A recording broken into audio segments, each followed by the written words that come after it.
Hey, it's Bill Simmons from the Bill Simmons Podcast here to tell you about Michelob Ultra Courtside. It's getting fans closer to the NBA with a chance to win prizes like courtside seats, a trip to All-Star Weekend, and much more. Check it out at MichelobUltra.com/courtside. Michelob Ultra Superior Access, Courtside 24-25 sweepstakes, no purchase necessary. Open to U.S. residents 21 and up. Begins on October 1st, 2024, ends July 1st, 2025. Multiple entry periods. Visit MichelobUltra.com/courtside for free entry deadlines, and official rules. Message and data rates may apply. Void where prohibited. Rich Lowry is the editor of the National Review. He's a dear friend of mine and a wonderful guest. He's on Fox News in the past, NBC News, Politico, all of it. Rich, good Thursday morning, buddy. How are you? Good. How are you? I'm great. So what do you... 4 Christmas parties yesterday? I had 4 of them, but I went to 2. Okay. I have 2 more tonight, by the way, Rich. If I got paid for these parties, I'd have Mike Francesa money, you know what I mean? What are your thoughts on this dog and pony show between Adams and Homan coming up later on today?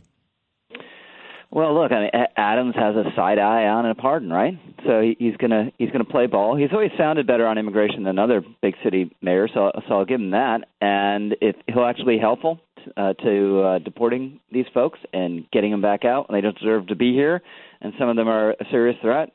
Good. I don't care why he's doing it. I don't care what the motivation is. Yeah. It's a good thing, and every other mayor in the country should be doing it too. Well, every other blue city mayor, you mean, obviously. We've got mayors that are Republicans that don't want these people there. Look, if I'm going to defend Adams here and say that, yes, he wants a pardon. He's flip-flopped on everything. It's embarrassing. Really is embarrassing. But he has complained about the illegals before. My contention was he was never strong enough about it. If I heard the words federal government one more time, I was going to puke all over myself. Who's leading that federal government? Who's making this happen? Right. I mean, Eric, don't be such a pussy. Come out and say Joe Biden. If you're upset about bail reform, say the names. Carl Heastie and Andrea Stewart Cousins. If you're upset about things in the city, say Kathy Hochul. He doesn't do that. In fact, after blaming the quote-unquote federal government for the illegal crisis, last year, unprovoked, he endorsed Joe Biden. Now he's so far up Trump's ass, he could be checking for polyps. So let me ask you this. Do you think he'll get pardoned? I think if he needs it, Trump will do it, yes. Yeah, I agree. Yeah. And then what? I don't know. He's going to run for mayor again. The last I looked at, his approval rating was about 28%. You think New Yorkers now are going to be like, hey, look at this guy. He's on our side. Yeah, you can't do what he's doing without just totally blowing your credibility. You know, I like what he's saying much better than what he used to be saying. Sure, but most New Yorkers aren't, and the results haven't been good. So there's nothing there. You know, he came in with a lot of potential, and it was pretty clear early on he was just going to be totally ineffectual, almost kind of a flake. See, that was my issue with him the whole time here, is that we know what de Blasio was. De Blasio was the worst mayor in the history of this city. He was a lazy, pot-smoking piece of shizzle.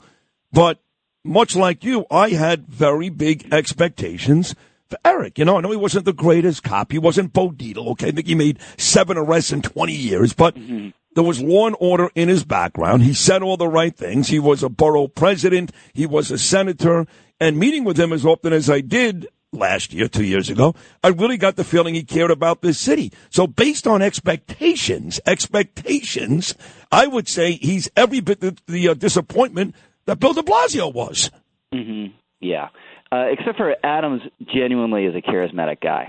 You know, he stands up and talks, you listen, you look at him, you know, which you never wanted to do with Bill de Blasio. That's true. Total yes, drip. That is true. Yes. You just, you know, it's getting towards the end here for the mayor. I don't know if the Trump will give him a position. I don't know, again, if he's going to get pardoned.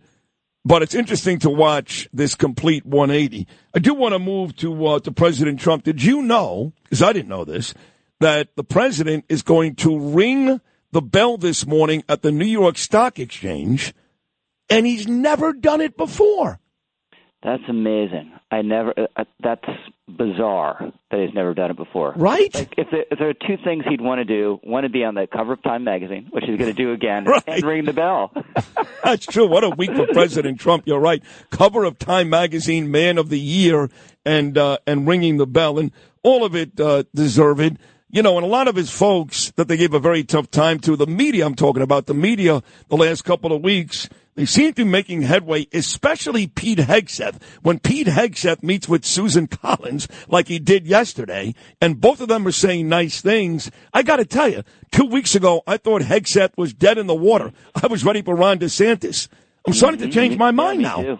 Me too. Last week, it was by the end of last week, it looked 50-50-ish, but I still thought he'd go down. I don't think he's totally out of the woods, because if you kind of live the lifestyle he did for a while there are a lot of stories, so maybe more will come out, but it's been a week or so, and there haven't been any more coming out. And I think what happened with him, like with Matt Gaetz, there are 6, 8, 10, or whatever it was, people who anonymously behind the scenes could say, we're not going to vote for him, we're never going to vote for him. It's impossible.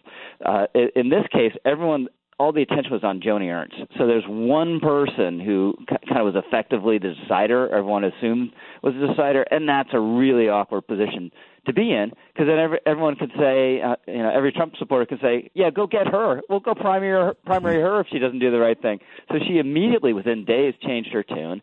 And Pete was out there, and he's a very effective communicator. And Trump, I loved what he did, so that it turned off the reports from Mar-a-Lago, anonymous reports. So he was thinking about DeSantis, which was also kind of a potential killer, because Pete's a good guy, and maybe he'll do a good job there. DeSantis would do a fantastic job if he took it as secretary of took that job. But all that stopped, so he's in a transformed place. We talked about how genuine the mayor is moments ago in his meeting with Tom Homan today, and I think both of us agree that yes, he's complained about illegals before, so it's not a complete show, but not exactly sure if he wasn't indicted if he'd be doing the same thing today. Let's talk about Blinken, the Secretary of State. That show on Capitol Hill yesterday, he got blasted for the way we exited Afghanistan, which resulted in the deaths of 170 Afghan people and 13 of our brave soldiers. I know you saw it. Your thoughts on Blinken on the Hill? Well, look, this whole thing has been – this was the end of the Biden presidency, in effect, right? He was at 50% approval, still in a bit of a honeymoon phase, went down to 40 after that, and never recovered. And I don't think the U.S. position abroad has ever recovered. This is one of the starkest inflection points in modern American history. I'm not sure Putin goes into Ukraine if it weren't for Afghanistan. Maybe Hamas does its thing anyway, because that's kind of a separate conflict, and they hate Jews, want to destroy Israel. But maybe they don't either. So this was a total debacle, and there's no good explanation for it, and never will be. On the way out, there's still about 30 more days before the inauguration. You've been doing this for a long time, Rich. You're one of the most respected, and deservedly so. Even Megyn Kelly loves you. One of the most respected newsmen in the business. Have you ever seen anything like this, where the guy who's the actual president of the United States is an afterthought, and the president-elect basically has been running the country for months? No. It's been the smoothest presidential transition ever, because Donald Trump is already president a month before his inauguration. Right? It's never happened before. Right. It's a combination of Biden being so enfeebled and just fading out. I would say to black, but it's more like to white. He's becoming sort of a ghost and a shadow in front of our eyes. And Trump being such a compelling personality and already being willing to throw his weight around. Justin Trudeau is scared, right? He's running scared from a president-elect, right? How often does that happen? Not often. And that's because that's where Trump wants him to be. That's where he'll get his deals and what he wants.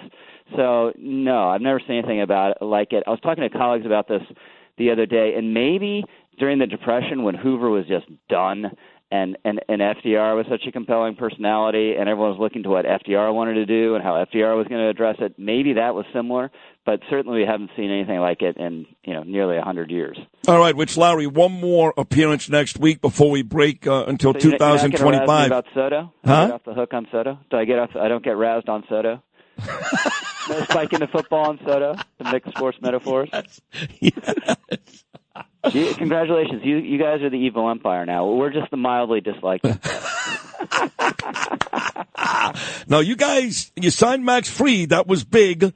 I mean, the top of your rotation with Garrett Cole and Max Fried is very, very solid. But yeah, we can still be a 94-win team. Right. I think kind of easily. Right. I mean, it stung, but we talked about it a couple of weeks ago. There's no way Cohen was getting outbid for for Soto. And that deal, it may not work out in the end, but you only need to work out for 7 or 8 years. That's a huge window, right, to win a couple series. Couple of series, and people will come to Queens every night just to watch that guy play.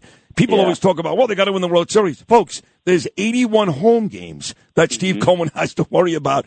As good as the Mets were last year, they were not showing up in droves in Queens. Juan Soto in that lineup every day. Now you've guaranteed people there every night. It's just the numbers he puts up. I didn't realize this till, I knew he was good, but I didn't realize till I was really focusing on him as a Yankee fan. The intensity he brings to every at-bat is incredibly compelling. It draws you in every single time. It's amazing. You'll love it. No, I'm very excited, trust me, and I don't care what we spent on him. It's not my money. Let Steve Cohen worry about the luxury tax. Juan Soto is a New York Met, which is always great job, buddy. Thank you so much. Talk soon. All right, take care.